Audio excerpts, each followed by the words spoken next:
तू तो बड़ी हॉट है रे मेरी माइक्रो। तू भी बड़ा कूल है मेरी रेफरू। आइसक्रीम खाएगी? तू अपने हाथों से खिलाएगा तो। ये ले आकर आ।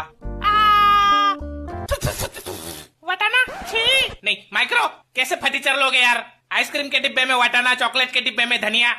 ए सिलेंडर, क्या कर रहा है? छोड़ उसको। गैस भाभी देखो ये आपका पति क्या कर रहा है। लग गई। अरे हरामी, वो बिम्बो के चक्कर में फट जाएगा एक दिन। पूरा दिन उसके पीछे गुलू गुलू गुलू गुलू। 30 सेकंड में गरम करती है वो। क्या? खाना गरम करती है 30 सेकंड में। हाँ, सिर्फ गरम करके ठंडा छोड़ देगी, पकाना नहीं आता उसको। क्या